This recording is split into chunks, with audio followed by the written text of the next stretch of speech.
Good morning, folks, and happy Thursday. We're on Thursday today. This is Jen Espinosa-Goswami coming to you live from my page over at Weightless. If this is the first time you're joining me for this month, welcome to my community.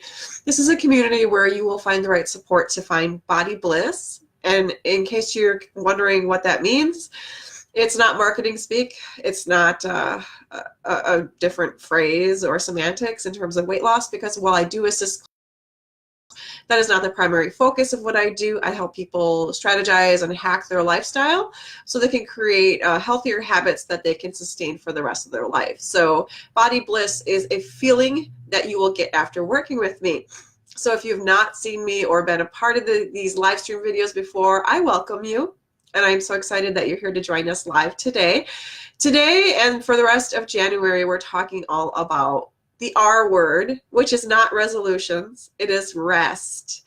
Because in my experience, and to buck the tide of what other health and wellness entrepreneurs tend to do this time of year, I don't think the best thing you can do in the middle of winter is to focus on full energy on resolutions. Instead, I think it's important to rest and reflect so that you can be in the right frame of mind to embrace healthier changes starting with February. And next month, we're going to talk about heart health, both from a self-love standpoint and from a physical standpoint. So I will be doing these live stream videos typically on Fridays. I can't do tomorrow because my kids are off of school for the weekend, but typically they're Friday at 9:30 a.m. Central Time. Today we're going live because I am not available tomorrow morning, but make sure to tune in next Friday for the live stream we're doing next week, which will be all about how to have a good night's sleep. We've talked about the importance of rest. We've talked about how to nap properly, because there's a good way and a bad way to nap. And today we're talking about active rest. So we'll talk about all of what that means, what's involved, and how to really leverage that for yourself. Next week, we're going to talk about how to have a good night's sleep, because what's the point of talking about sleep and rest if you don't have the opportunity or you struggle with that at the nighttime? So that's the most opportune time to seize and to really focus your energies, because if you don't sleep well at night, you're probably not able to nap and do active rest appropriately.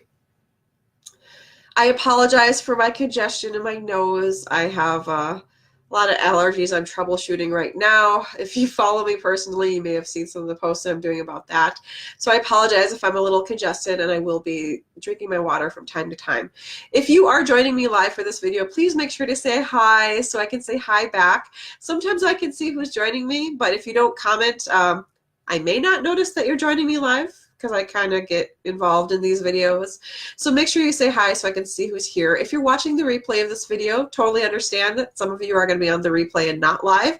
That's totally cool. Make sure you still comment and engage with this post, or share it if you find it very helpful for you. It might be helpful for someone within your community or within your connections. So thank you for sharing. Now, today I talked about, I mentioned that today's video is all about active rest. What is active rest? Let's get started with the basics. Sorry, my hair is kind of fluffy and it's bothering me.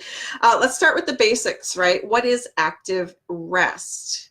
Well, it's typically used in terms of exercise. So there's this concept in the fitness world, and it's not just a concept, it's actually science. But there are days when you exercise and you go hard, or you hit your workout with everything you got, 110% effort, if you will. And then there are your active rest days, which may also be known as active recovery days. And rest is a very important part of any exercise program. Regardless if you have an exercise program right now, rest is still going to be an important part of any program you like to incorporate in terms of your healthy lifestyle. So just want to throw that out there. If you're like, well, I don't even exercise right now, that's fine. But rest is still an important part of your recovery in terms of when you do start establishing that habit of a regular exercise program, or in terms of how you like to jump 100% into something and don't take those opportunities to rest, and that's when you may find yourself falling short of your goals and expectations. So active rest or active recovery is not laying on a couch and not doing anything or not lifting a finger. That's not the purpose of this, and that's not the purpose of rest. Yes, there will be days where you're gonna, couch surf all day long and watch Netflix, and that's totally okay, but that's not what active rest means, and that's not the focus of this video today. So an active rest or recovery is particularly important if you're someone who does a lot of high intensity training that gets your heart rate going really fast, that gets you very sweaty, CrossFit type activities, very intense endurance training. Rest is going to be extremely important for you, especially if you lift weights and you lift heavy weights. Your muscles need some time to recover from lifting. And some people are like, well, I lifted, I trained my arms yesterday, I'm training my legs today, I don't need any rest period because I already have built-in rest. I'm training different muscle groups. Rest is still really important, especially active rest. So regardless of what your current fitness level is today, active rest or active recovery is still going to be a critical component of how you get the most out of your exercise program, or how you allow your body to recuperate and benefit from I just lost my train of thought. You allow your body to benefit from recuperating from whatever activities you find yourself involved in, whether it's a formal exercise program or not. And I think it's important to talk about rest because not enough people talk about rest. We're always focused on what to do, not necessarily what to allow to happen. And that's why I think rest is talk about. So now that we know what active rest or active recovery is, let's talk about who most benefits from it. I follow a guy named Brian Johnson, and he does what he calls philosopher notes. And he's been sharing a lot about certain athletes, like high performance athletes like Roger Federer, who is a world champion in tennis, and other folks like, I think LeBron James is the other person he mentioned. But the interesting thing that he's bringing out about these folks is they get a minimum number of hours of sleep every night, and that's part of their training process. But one thing that they also do is they don't just sleep, upwards of 10 hours a night as a regular part of what they need to perform at their highest level. They also incorporate periods of active rest or recovery within their training programs. Now, you probably understand that elite and performance athletes work and train really hard because that's their job. It's not just a hobby to them, it's also their job and their livelihood. But they also understand the importance of active rest and recovery because they cannot maintain a certain level of performance if they don't allow those periods of rest and recovery. So athletes, professional athletes in particular, understand this concept very well. Now, the average person may not understand this because some people, especially clients that I work with, are in feast or famine kind of mode where they're like, well, either I do everything or I do nothing. And part of achieving a healthy balance and sustainable balance in your life is to understand that you have to incorporate periods of both within your schedule. And rest is not something you necessarily need to schedule. Typically what we do is we schedule our active days, and then in between we take it down a notch or two. So let's talk about that. I mentioned earlier that rest is not just laying on the couch and chilling out, and I mean that because that's not going to benefit you. It's similar to the concept of sitting disease, where if you sit at a desk all day long, your muscles are atrophying while you're sitting down, especially if it's extended periods of time where you only get up to pee or to go get your lunch. Then your muscles are not getting the benefit of movement, the increased blood circulation and blood flow and airflow through your body because you're staying still for periods of time. The same is true if that's what you tend to do during active rest days. If you're just not moving because you're like, oh, I'm resting, I'm supposed to chill. That's not really the point of active rest. Active rest, the idea is that you take it down several notches from what intensity level you tend to exercise at. What does that mean? Usually when you exercise, you do it in such a way that you can feel the effects of it, whether that means you can't catch your breath, you're very sweaty, or your heart is racing, or potentially all three, or you feel sore. Here's a little side note about sore muscles. You don't feel them at the time you're doing the activity, you feel them usually the 24 hours afterwards. So if you wake up and you're like completely sore, then that's a good day for you to do active rest and recovery. So that's an easy way to determine whether you should have a rest day or not. When it comes to exercise, suppose you don't feel sore the day after you do your exercise, because maybe you're doing low impact, low intensity type workouts, like maybe you're walking, or maybe you're doing other things.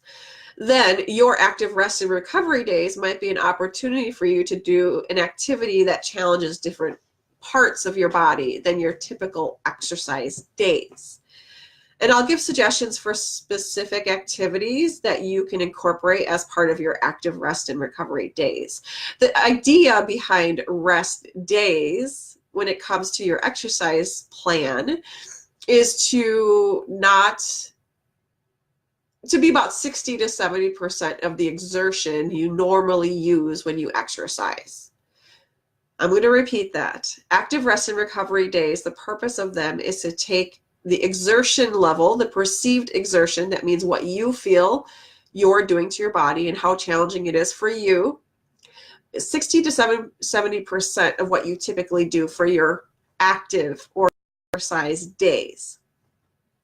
So if you're someone who doesn't get out of breath because you're walking or trail walking or being outside, then there are some other types of activities you can do that challenge different muscles in your body, or stretch the muscles in your body so that you're better able to increase the circulation in your body and get the most out of your exercise days. Does that make sense? If you're watching this, just comment below if you understand the difference between active rest days versus exercise. And it's really kind of ironic because when I was Googling this topic in particular, I like to find additional studies or statistics in case it's helpful for these live stream videos. But one thing I noticed was there were some headlines that said, the perfect exercises to do during your active rest days. And I'm like, what? Like, that doesn't make sense. Intuitively, that doesn't make sense. But active rest is not that you're not doing anything.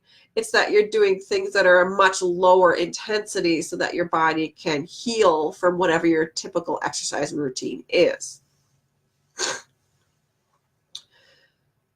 All right, so now that we've established what active rest is or active recovery is and why it's important as part of an exercise plan, let's talk about different activities that might be good for active rest days. Now, this is very personal and particular to whatever your typical exercise program looks like. And if you're like me and have tried everything under the sun, then you may be like, well, I have no idea what active days might look like for me. And that's why I just tend to do nothing and sit in my jammies all day. I'll give some suggestions for that. So if you tend to dance as part of your active or exercise days, then recovery for you might look like doing something very strength related, because while dance does do some overall strength in your core muscles, it doesn't necessarily tax your arms or your legs or specific parts of your body. So an example for you might be you would incorporate some very light resistance training. And when I say light, I mean think the low weight, high rep kind of weight training. That would be a good cross-training opportunity for you on your active rest days. And the purpose of this is to incorporate more parts of your body than you do as part of your regular exercise plan. Supposing your active days look like running or walking at a fast pace, or speed walking, I guess is what you would call that.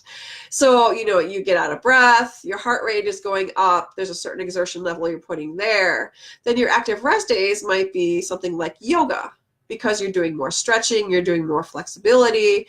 And especially for runners, maybe not as true for walkers, it could be for your situation, but for runners, our muscles tend to get tight, hips and butt area. In fact, those are the areas that could benefit from getting more strength training based on my conversations with my physical therapist, because I did go through physical therapy when I was training for my marathon. So the muscles in our hips tend to get very tense, and our butt muscles tend to relax a little bit more than they need to.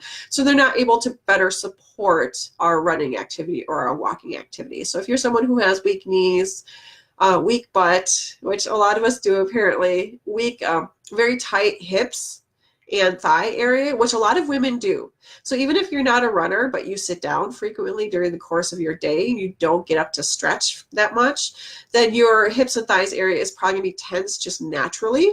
So anytime that's your situation, then using yoga for your active rest days is a good idea. You don't have to necessarily do yoga, because I'm not a big fan of yoga, but you can certainly do stretching routine or stretching activities or exercises. And you can certainly Google on YouTube, stretching for your back, for tired back, or stretching for sore knees, or stretching for, you name it, there's going to be a YouTube video telling you how to do that. There's even a stretching for relaxing before bed routine. So, there's something for pretty much every ailment you could possibly have. Is there stretching for sore arms? Probably. But, whether you like to do a dedicated yoga practice or not, or hold certain poses, that's okay. You don't have to necessarily love yoga, but you can certainly Google different different stretching exercises that are applicable to your situation. So it may not be yoga, it would be just stretching. Those are some examples of things you could do. Other great activities for active rest days are foam rolling. Now, usually I hear foam rolling as an option for runners. And let me tell you, that was one of the reasons I decided not to run as much anymore. It was because it took so much work before and after my run to ease out my muscles from all the activity they did. And I'm a person who strength trains normally, so my muscles are strong. It's not that they're not, but building endurance is different than building strength. And I found that I was doing a lot of before and after work, before and after my runs, I was foam rolling. I was easing out the tension in my feet, because I have tense feet and some potentially plantar fasciitis, which is very, very sore and tense on the bottom of your foot and your heels. So, I had to do so much work to kind of work on those muscle groups before and after a run, that it took too much of my time. And it was something that I'm like, well, my body's telling me it just needs a lot of recovery, so maybe I should do less running. And you may find that happening with you. So if you're someone who has been hitting the weights really hard, and you are so sore that it's difficult for you to get, off and on the toilet, or it's difficult for you to go up and down the stairs, then that's probably a good sign, because you're training hard. But that's also a good sign that you need to incorporate more active rest within your routine. And you can certainly ease out those muscles through foam rolling. I'm not going to go into different techniques, because I'm not an expert on foam rolling. I got one of those double foam rollers, and I think it